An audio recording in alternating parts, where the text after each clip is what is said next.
살아계신 하나님 아버지, 감사와 찬송과 영광을 올려드립니다. 오늘도 생명과 시간과 또 건강을 허락하셔서 저희들의 발걸음을 아버지의 집으로 옮겨주셔서 하루를 시작하며 아버지의 집에 주님의 몸된 교회에 이 은혜의 보좌 앞에 저희들을 불러주셔서 하나님을 찬양하며 찬송하며 기도하며 또 말씀을 듣게 해주시니 아버지 감사합니다.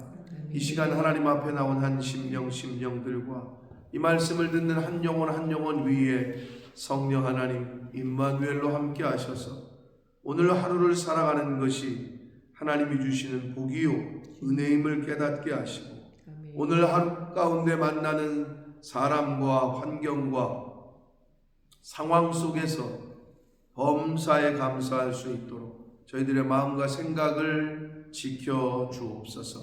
이 시간 말씀을 듣겠습니다. 성령 하나님 말씀하여 주옵소서. 예수 그리스도 이름으로 축복하며 기도 올려옵나이다. 아멘. 자, 오늘 말씀은 하나님의 나라에 대한 그리고 재림에 대한 교훈의 말씀을 하십니다. 어떻게 보면 예수 믿지 않는 사람들도 예수 믿는 사람들도 마찬가지지만 예수 믿지 않는 사람들도 관심을 갖는 주제예요. 천국, 그리고 휴거, 종말 이런 이야기는 어떻게 보면은 오늘날에 들어서는 교회보다는 교회 밖에서 더 많이 이슈가 됐죠. 1992년 다미선 교회의 지구종말 1992년 10월 28일인가? 아무튼 제가 그때 군대 훈련소에 있을 텐데 그때 완전히 우리나라를 뒤집어 놨죠. 그게 뭐라고? 우리나라 제가 그때 세계는 아니었을 거고 우리나라 국민들은 방송에서 계속 또 보도를 하고 하니까 그 다미선 교회 사람들 제가 기억에는 10월 28일인가 그랬던 것 같은데 0시에 지구가 멸망한다. 그래서 모여서 기도하는데 방송국에서 그 사람들 사무실 앞에 모이는 장소에 가가지고 비디오 찍고 막 영상 찍고 막 했던 카운트다운하고 막 그랬던 그 사람들 막 0시 지났는데 아무 일 안 벌어지니까 고개 숙이고 나가던 그런 게 영상에 다 나왔던 게 제가 훈련소에서 본 게 기억이 나는데 이 종말에 대한 거는 성경에는 분명히 말씀하고 있는데 세상 믿지 않는 사람들이 더 관심을 갖는 것 같아요. 왜냐하면 두려움 때문에 죽음에 대한 종말에 대한 두려움 마지막에 대한 두려움 때문에 근데 이제 진리를 알고 성경에서 말씀하신 인간의 죽음과 그리고 부활과 영생에 대한 그걸 알고 있는 사람들은 물론 알아도 두려울 수 있습니다만은 그럼에도 불구하고 진리를 아는 사람들은 오히려 그것에 대해서 별로 관심이 없다 그러면 그렇지만 표현이 그렇지만 그 종말에 대해서 왜 그렇게들 교회를 안 다니는 사람들이 천국을 믿지 않는 사람들이 더 관심을 갖는 것을 보게 됩니다. 그 말은 인간들 자체가 사실은 거기에 대한 그 마음이 있고 관심이 있다는 건데 하나님에 대해서 사실은 관심이 있는 건데 관심이 없이 살아가는 거죠. 그거보다는 내가 우선이고 하나님보다는 성경 말씀보다는 내 생각, 내가 좋아하는 것, 자기 자신이 더 우선이기 때문에 이제 그런 건데 근데 자기 자신이 연약해지고 자기 자신이 병이 들고 자기 자신이 이제 아무것도 할 수 없을 때가 될 그때쯤에서야 이제 신에 대해서 생각하는 인간의 연약함이고 어리석음이죠. 그래서 하나님의 나라 즉 천국과 재림 즉 종말에 대한 때는 관심이 많다고 교회를 다니건 교회를 다니지 않건 간에 자 오늘 누가복음 17장에서 말씀하고 있는 하나님의 나라와 재림에 대한 교훈을 우리가 다시 한번 정확하게 무엇이라고 말씀하시는지 보도록 하겠습니다. 자, 바리새인들이 묻습니다. 하나님의 나라가 어느 때에 임하니까? 라고 물었어요. 바리새인들이. 자, 그러자 예수께서 대답하여 이르시되 하나님의 나라는 볼 수 있게 임하는 것이 아니요 하나님의 나라의 실체를 말씀하시는데 또 여기 있다 저기 있다고도 못하리니 하나님의 나라는 너희 안에 있다. 약간 무슨 철학적인 말씀처럼 말씀을 하시는데, 자, 이게 너희 안에 있다. 이건 현재 시제예요. 현재 시제. 그러니까 미래적 시제가 아니라 현재 시제를 쓰고 있다는 게 저기하고 독특하고, 이 너희 안에라는 말이 영어 성경에는 그냥 in인데 엔토스, within이라고 번역이 가능하고 in the mind라고 in the midst라고도 가능하고 among 있잖아요. among 여러 개 중에 가운데 이럴 때 쓰는 거. 네. 그 가운데 또는 너희 안에라는 단어가 쓰여 있는 거예요. 결국 말씀이 예수님이 말씀하시기를 너희가 내 안에 내가 너희 안에 연합을 의미하는 거거든요. 이건 연합. 그러니까 하나님과 연합된 사람, 말씀과 연합된 사람이 하나님의 나라를 이미 살고 있다. 연합의 의미도 있고요. 너희 안에 있다라는 말은, 그리고 하나님의 통치를 말합니다. 말씀이 내 안에 있다라는 것은 말씀이 나를 통치한다. 내가 그 말씀 안에 있다. 이 말은 내가 그 말씀대로 행하고 순종할 때. 그러니까 천국이 어떤 의미냐면 하나님의 통치, 하나님의 말씀 아래에 있는 사람들, 하나님의 말씀 안에 거하고 있는 사람들. 밖에 나가면 불순종이고, 안에 있다라는 말은 내가 그 말씀, 그 명령 바운더리 안에 있다라는 말은 순종하는 걸 의미한다. 그러니까 하나님의 통치를 받고 있는 사람들은 하나님의 나라에 살고 있는 거죠.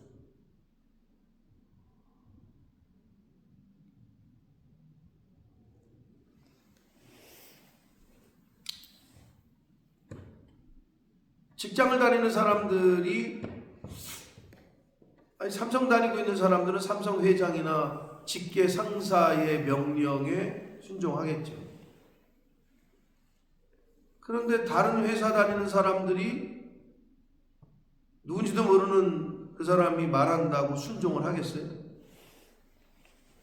삼성에 다니고 있기 때문에 그 직장 상사와 사장과 회장의 말을 듣는 거죠. 그 말을 들을 때 그게 직원인 거죠. 거기 사람인 거죠. 그렇다는 거예요. 하나님의 말씀에 순종하고 하나님의 통치에 순복하는 사람이 그 하나님의 나라의 일원이라는 거예요.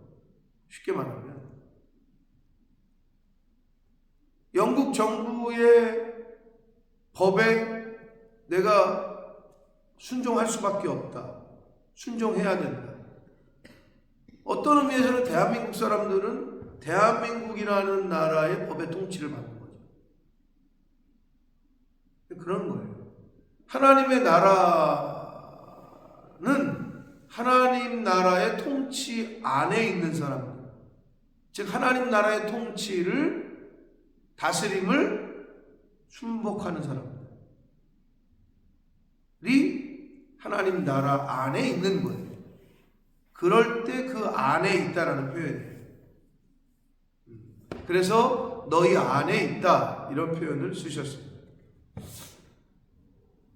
그러시면서 예수님이 제자들에게 말씀하시기를 때가 이르니니 너희가 인자의 날 하루를 보고자 하되 보지 못할 것이다.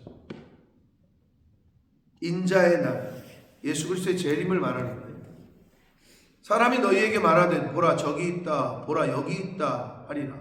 그러나 너희는 가지도 말고 따르지도 말라. 미혹되지 말라는 거예요.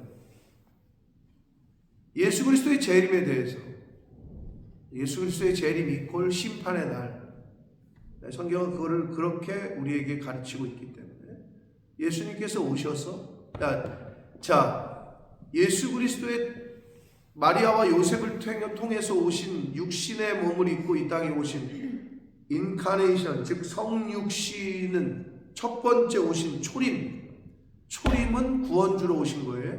인류를 구원하시기 위해서. 세컨드 커밍, 즉 재림, 다시 오실 때에는 예수님의 타이틀이 뭐예요? 심판주로 오신다는 거예요. 첫 번째 오신 이유는 구세주로, 초림은 구세주, 하늘나라 올라가실 때 내가 다시 올 거다, 너희들이 본 그대로. 다시 오실 때는 심판주로. 그런 차이가 있는 거예요.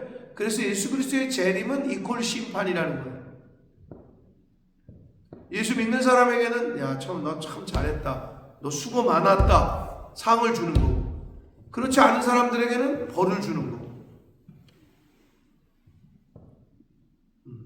심판의 날이 밝았습니다 라고 얘기하잖아요.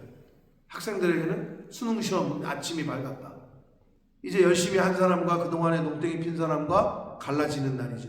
대학교에 합격하는 사람과 떨어지는 사람들이 갈라지는 날. 그게 심판의 날, 그 개념이에요. 그래서 예수님의 다시 오심, 세컨드 커밍은 심판주로 오시는 거예요. 근데 많은 사람들이 미혹을 한다는 거예요. 마지막 때 여기 있다 저기 있다, 근데 가지도 말고 따르지도 말라. 번개가 하늘에서 이쪽에서 번쩍이어도 저쪽에서 볼 수 있잖아요. 번개는 뭐 이 동네만 보이는 게 아니라 저 동네에서도 보이듯이 인자의 날도 그러할 것이다. 열방이 다 보게 될 거다 라는 걸 의미하는 거예요. 그러나 그가 재림하시기 전에 먼저 많은 고난을 받으며 이 세대에 버림받아야 할 것이다. 이건 십자가 사건을 이제 말씀하시는 거고, 이 재림에 대하여, 그리고 이 재림의 때에 대하여 노아의 때와 롯의 때를 비유를 드셨어요. 노아의 때와 같으리니 롯의 때와 같으리니, 26절, 노아의 때 된 것과 같이 인자의 때에도 그러할 것이다. 노아가 방주에 들어가던 날까지 사람들이 먹고 마시고 장가들고 시집갔다. 관심이 없었어요. 본인들 즐기던 거 다 즐기고 있었다는 거예요. 홍수가 나서 그들을 다 멸망시켰다. 재림의 때에 나타나는 현상에 대해 얘기하는 거예요. 롯의 때는 어땠어요? 이때도 사람들이 먹고 마시고 사고 팔고 심고 집을 지었다. 그러니까 인간이 가장 중요시하는 기초적인 것들, 먹고 마시고 사고 팔고 심고 집을 지었다. 장가들고 시집갔다. 그러니까 인간들의 가장 어떻게 보면 인간 세상에서 인간들이 중요시하던 일을 하고 있어요. 근데 롯이 소돔에서 나가던 날에 하늘로부터 불과 유황이 비오듯 하여 그들을 멸망시켰다. 이 롯과 소돔과 고모라와 노아의 때를 비유하시면서 마지막 재림의 때에 나타날 현상에 대해서 말씀합니다. 인자가 나타나는 날에도 이러하다, 이러할 거다, 이 얘기인데 이게 무슨 말입니까? 예수 그리스도의 재림은 세상이 영적으로 완전히 무감각해질 정도로 타락됐을 때, 즉 노아의 시대와 악이 관영했다고 그랬잖아요. 예수님이 노아 때 물심판을 할 때 인간의 지음을 한탄하시고 악이 관영했다. 너무 악했다는 거죠. 소돔과 고모라 말도 못했죠. 노아의 때와 소돔과 고모라 때와 같이 인간이 완전히 영적으로 무감각해질 정도로 타락했을 때, 그때 예수 그리스도의 재림. 그러니까 하나님의 때는 결국은 종말의 때에 한 다른 성경의 교훈들을 봐도 마지막 때에 나타나는 현상, 자기를 사랑하고 돈을 사랑하고 배신하고 이런 얘기들이 나온단 말이에요. 그게 이제 예수님의 때를 우리가 추측해 볼 수 있는 그 성경에서 주는 힌트라는 거죠. 세상이 점점 악해지고 있어요. 점점 사람들이 선해지고 있어요. 세상은 분명히 발전했어요. 옛날에 비해서 편해졌고 먹을 것도 많아졌고. 그런데 왜 세상은 점점점 인간은 그러면 더 나눠, 옛날에 먹을 것이 없을 때는 콩 한 쪽도 나눠 먹더니 많아졌는데 왜 더 개인주의가 되고 왜 더 이기주의가 되고. 많아졌으면 더 많이 나누면 되는데 그게 안 된다는 거예요. 많아졌으면 더 많이 가지려고 그래요. 많이 가진 사람들은 더 가지려고 그래요. 그만이 잘 안 돼요. 많이 안 가져와서 모르겠는데 오히려 없는 사람들은 나누려고 그래요. 근데 왜 가진 사람들은 더 가지려고 할까? 맛을 알기 때문에. 돈의 맛, 돈이 주는 쾌락을 경험했기 때문에. 그게 중독이 되는 거죠. 마약도 똑같아요. 아예 모를 때는 관심이 없어요. 근데 한번 접하잖아요. 중독이 돼요.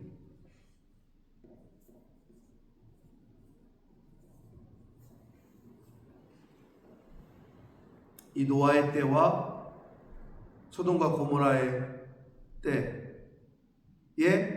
인자의 날에 올 거다 이렇게 말씀하시는데, 저와 여러분이 생각할 때 과연 지금이 노아의 때 같은가, 롯의 때와 같은가를, 소돔과 고모라와 같은가를 이제 생각해 보시면 돼요. 점점 가까워오고 있다.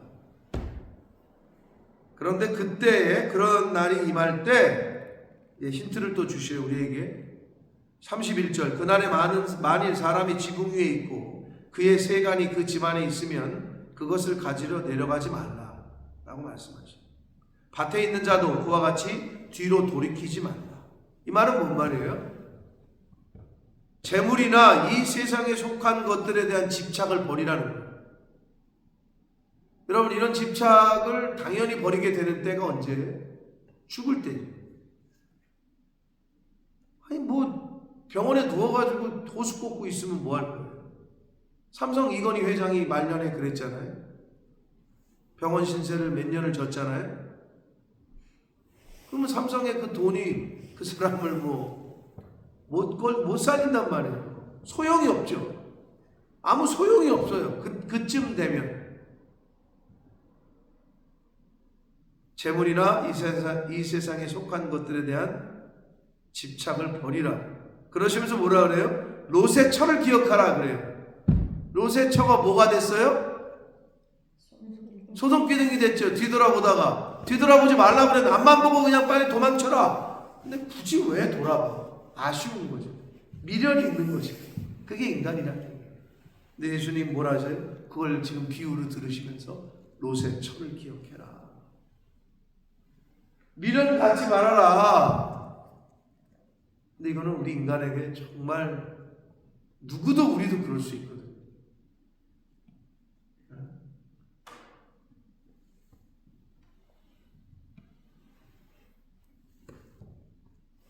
근데 인간이 이제 아무것도 할 수 없을 때, 그때는 자연스럽게 놔지는 거예요. 그러니까 그러기 전에, 오늘 내일 하기 전에, 그 전에 내가 어떻게 나의 남은 마지막을 정리를 하고, 내가 어떻게 내가 하나님께서 맡겨주셨던 것들을 잘 하나님의 뜻대로 사용할 건가, 이거를 고민해야 되는데 인간은 그렇지 않다는 거예요. 근데 많은 크리스찬들이 세상의 유행과 흐름과 풍조와 이런 거에 따라 사는 거죠. 누누이 얘기하지만 오늘날 시대보다 예전에가 더 힘들었을 거 아니에요. 물론 예전에도 부잔이 있었겠죠. 근데 유럽을 보세요. 어디를 가도 교회가 세워졌잖아요. 이런 교회 하나 지으려면 돈이 얼마나 많이 들어가겠어요. 그런데 그 옛날에 지금 현대보다 못 살던 시대에 국민 평균의 삶이 훨씬 바닥이었던 그 시대에 어떻게 이런 건물들이 유럽 곳곳에 서 있었겠냐고 상상을 해보세요. 그 당시에 사람들이 헌신한 거죠. 크리스찬들이. 그러니까 유럽이 어떻게 보면 다른 대륙에 비해서 아프리카에 가보세요. 교회가 많아요? 교회 많지 않아요. 거의 없어요. 그나마 이제 최근에 선교사님 들어가서 선교사님들이 그 마을마다 짓고 뭐 하는 건데 그것만 봐도 하나님의 말씀이 복음이 먼저 들어가고 교회가 곳곳에 세워졌던 이 유럽이 훨씬 선진국인 거잖아요. 근데 재물이나 이 세상에 속한 것들에 대한 집착을 많아질수록 더하는 시대에 우리가 살고 있지 않나 그런 생각을 해봅니다. 롯의 철을 기억하고 돌아보지 말고 그러시면서 33절 무릇 자기 목숨을 보존하고자 하는 자는 잃을 것이요 잃는 자는 살리리라 이렇게 되어 있어요. 살리리라 한글 번역 개혁 성경이 좀 그래도 나름 원어 성경의 저거를 살렸어요. 자, 보존하고자 하는 자는 빼앗길 것이요 이렇게 안 돼 있어요. 잃을 것이요. 그러면 자기가 잃어버린다는 거예요? 누가 빼앗는다는 거예요? 애매하긴 하나 잃을 것이다. 이게 잃어버리는 사람 입장에서 능동태예요? 수동태예요? 애매하긴 해요. 요게 그 사람이 잃어버린다는 거예요? 누가 빼앗는다는 거예요? 잃을 것이요 이 말. 그런데 잃는 자는 살리리라.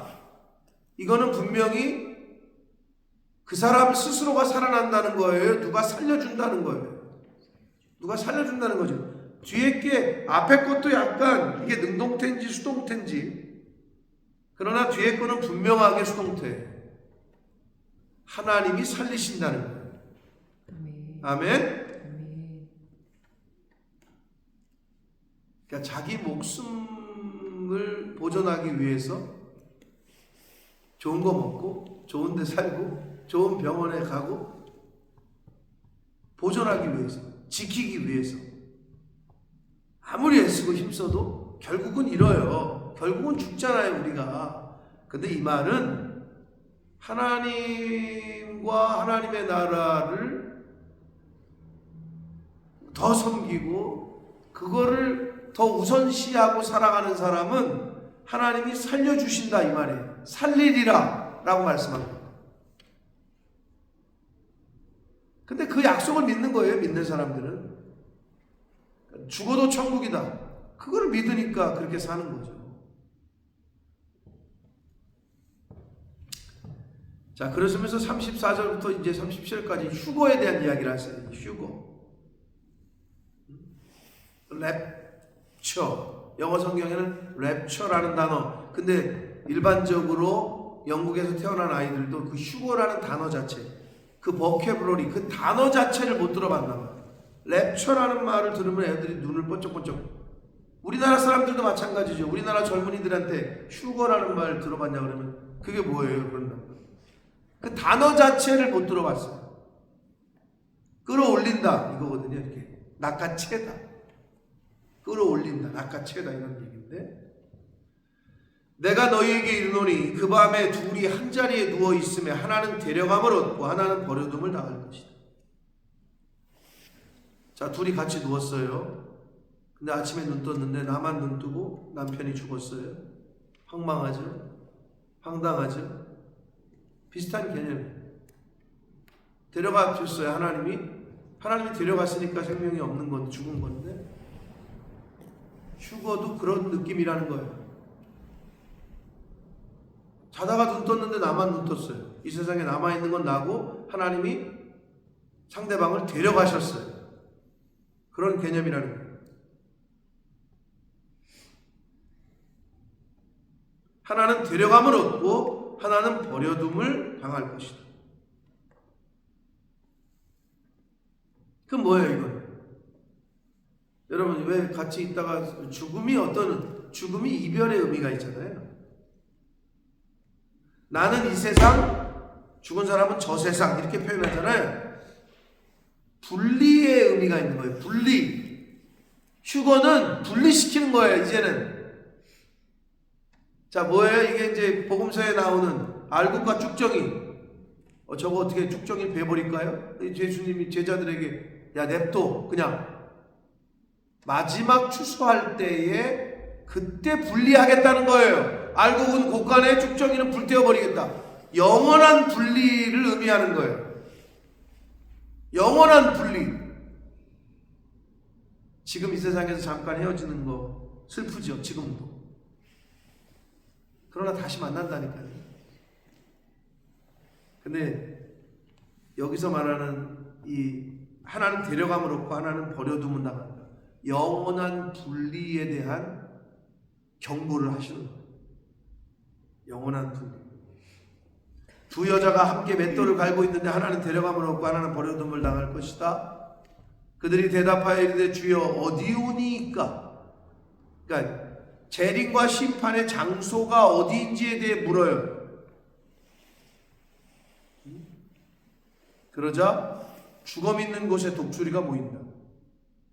이거 당시 속담에 대한 비유를 들어서 이렇게 말씀하신 거거든요. 이게 죽음 있는 곳에 독수리가 모인다는 거는 당시 속담인데요. 그게 무슨 말이에요? 독수리가 죽음이 뭐예요? 여기서 죽음이. 네? 뭐라고요? 네, 시체. 죽은 사람 말하는 거예요? 아니 독수리들은 죽은 사람 눈 파먹고 하는 거잖아요. 그러니까 죽은 시체가 있는 곳에 독수리가 많이 모이듯이 죄로 부패한 세상 모든 곳에 보편적으로 재림과 심판이 임하게 될 거다. 이 말이에요. 죄악이 관영의 세상에 그러면 하나님의 심판이 거기에 다 거기서 일어날 거다. 그거를 비유적으로 이렇게 말씀하시는 것. 사랑하는 성도 여러분, 하나님의 말씀을 믿고 순종하는 자는 이미 하나님 나라 안에 있습니다. 이미 하나님 나라 안에 사시는 겁니다. 말씀에 순종하는 자. 하나님 안에 있다는 거예요. 하나님 통치 안에 있어요. 하나님의 나라는 하나님의 말씀의 통치가 있는 곳에 임하는 거예요. 그러니까 순종 안 하면 하나님의 다스림, 하나님 나라의 쉽게 말하면 베네핏을 받을 수가 없어요. 이 나라의 영국이라는 나라의 법에 순종하고 이 법에 따라서 순종하고 살 때 이 나라에서 주는 베네핏을 나도 얻을 수 있고 또 요구할 수 있는 것처럼. 근데 그건 하나도 안 하면서 안 하면 어떻게 자격 미달 안 줘요. 영국 정부에서. 그것처럼 하나님의 말씀의 통치 안에 순종하고 그 안에 거할 때 하나님 나라의 보호와 하나님 나라의 베네핏을 받게 됩니다. 아주 로직한 거예요. 이거는 아주 로직한 거예요. 그러니까 순종해야 돼요. 예를 들면 이 나라 법이 왜 이래? 난 이거는 마음에 안 드는데 난 안 해. 나 이런 세금 안 내. 그래 놓고 뭐 그런 게 있어? 나라에서 뭐 주는 게 있어? 나는 왜 안 주지? 라고 말할 수 없다는 거예요. 말씀에 순종을 안 해. 말씀대로 살지는 않아. 그러면서 왜 나는 이런 복이 저 사람 내가 받는 복은 나는 우리 가정은 왜 못 받지? 못 받지. 하나님 나라의 통치 안에 없는데 순종을 안 하는데 무슨 하나님 나라의 베네핏을 요구를 해요. 평안? 기쁨? 도대체 쟤네는 우리보다 뭐 지지리도 못 사는 것 같은데 왜 저렇게 뭐가 가족끼리 화목하고 여러분 가족의 화목과 평안과 기쁨을 돈 주고 살 수 있을 것 같아요? 그렇다면 돈 많은 사람들은 늘 평안해야죠. 돈 없는 사람들은 늘 지지고 먹고 싸우고. 근데 그렇지 않은 걸 우리가 세상에서 보잖아요. 그거는 돈으로 살 수 없는 거라니까요. 형제지간에 부자지간에 부부지간에 돈으로 못 사요.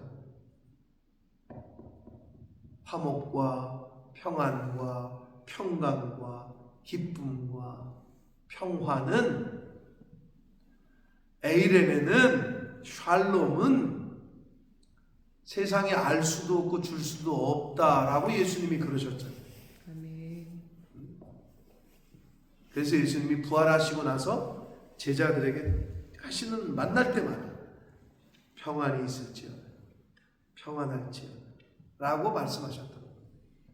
부활의 주님이 우리에게 주시는 게 평안입니다. 저와 여러분이 부활을 믿을 때 죽어도 부활인데 그럴 때 죽음 앞에서 릴렉스한 거, 평안한 거.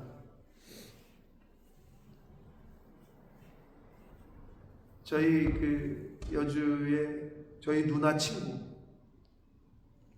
그러니까 저희 누나 친구예요. 근데 이제 저희 누나, 그러니까 매형네 교회를 다녀요. 권사님이에요. 저도 잘 알죠. 어려서부터 그 누나네 집에도 가고 뭐 누나 그랬지만 이제 시간이 지나서 저는 목사가 됐고 그 우리 누나네 그 더 좋은 교회 권사가 됐단 말이에요.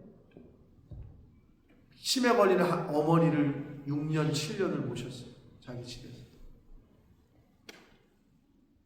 이혼하고 혼자 살았어. 자기 딸도 다 컸지. 20몇 살이지. 근데 그 권사님, 그러니까 그 권사님의 어머니 권사님도 저도 알아요. 옛날에는 많이 봤기 때문에. 근데 치매 걸리셔서 6년을 다 그냥 똥기저귀 갈아가면서, 그러니까 너무 사실 육체적으로 힘들었었지. 근데 이제 노쇠해지시면서 이제 좀 안 좋아지시니까 남 목사님 불러다가 예배를 드렸어요. 그래서 예배 드리고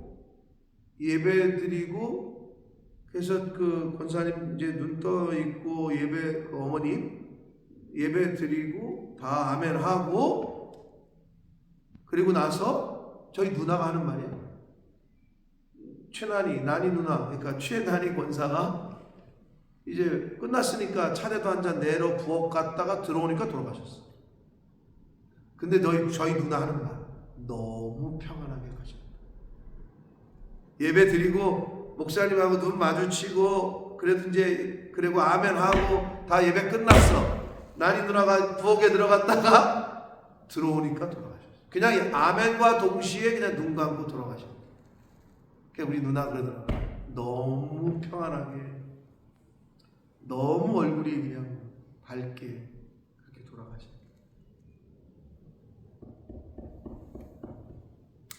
다 죽어요, 우리도. 하나님이 우리를 언제 여기 말한 듯이 데려갈지 몰라. 데려가신다 그래요. 물론 이 세상이 좋지. 오늘도 날씨 좋잖아요. 새벽 예배 나올 때, 야, 하나님 날씨가 너무 좋네요. 제가 이제 차에서 내리면서 그랬는데 좋죠. 근데 여기보다 더 좋다고 천국은. 우리가 안 가봐서 모르지만 언제 데려가시건 하나님의 주권이니까. 근데 우리는 오늘 하루를 받았으니까 오늘 하루를 이 세상에서 나에게 주어진 가정과 직장과 일터에서 만나는 사람들 가운데에서 크리스찬으로서 살아가는 거예요. 그냥 하루하루 감사함으로. 네? 영원한 분리가 될 거예요. 우리 예수 믿는 사람들은 이제는 죄악으로부터의 분리, 병으로부터의 분리, 고통으로부터의 분리가 된다는 의미예요. 우리가 말하는 분리는. 근데 저쪽 사람들에게는 이제는 어떤 행복으로부터, 기쁨으로부터, 평안으로부터 분리가 돼서 고통 가운데 있다는 것을 성경은 계속 그 얘기를 하는 거예요. 근데 아직은 때가 아니니 함께 두어라 그러신단 말이에요. 알곡도 쭉정이도 양과 염소도 아직은 그냥 두어라. 왜? 그래도 회개할 기회를 주시니. 긍휼, 그게 하나님의 긍휼이고 햇새고 인자하고 기다리셔 끝까지. 하나님의 때까지. 사랑하는 성도 여러분, 오늘을 우리가 살 때 뭐 여러 가지 걱정도 있으시겠죠. 근심도 있고 기도의 제목들도 있고. 그러나 맡기시고 하나님께 맡기시고 하나님께 올려드리고 그리고 나의 주어진 자리에서 내가 할 역할을 최선을 다해서 하는 것. 어떻게 보면 신앙생활은 어떤 의미에서는 단순하다, 복잡할 거 없다. 오늘 하루를 그렇게 살아가시는 저와 여러분 되시길 원합니다. 하나님의 통치 안에, 하나님의 말씀 안에 거하여 순종하여 하나님의 다스림을 받는 오늘 저와 여러분의 삶이 하나님 나라 안에 거하는 천국이 이루어지는 한날을 사시는 저와 여러분이 되시기를 예수 그리스도 이름으로 축복합니다. 살아계신 하나님 아버지 감사합니다. 오늘도 생명을 주셨습니다. 새날을 주셨습니다. 아버지, 내가 오늘 하루 더 살고 싶다고 해서 살 수 있는 것이 아님을 하나님 앞에 고백합니다.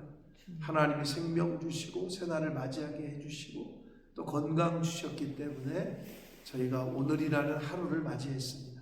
하루를 시작하며 아버지의 집으로 불러주셔서 찬송케 하시고 우리의 신앙을 고백하게 하시고 생명의 말씀을 다시 듣게 해 주셨습니다. 아버지 감사합니다. 아버지, 하나님이 저희를 부르시는 날, 데려가시는 날이 언제인지 저희는 모릅니다. 그날이 언제이든 그때까지 하나님이 주시는 생명과 시간과 건강을 가지고 하나님이 기뻐하시고 하나님이 원하시는 일들을 조금이라도 더 하다가 하나님 앞에 서는 제가 되게 해주시고 이 자리에 있는 새벽 성도들과 이 말씀을 듣는 하나님의 백성들이 되도록 은혜 내려 주옵소서. 예수 그리스도 이름으로 축복합니다.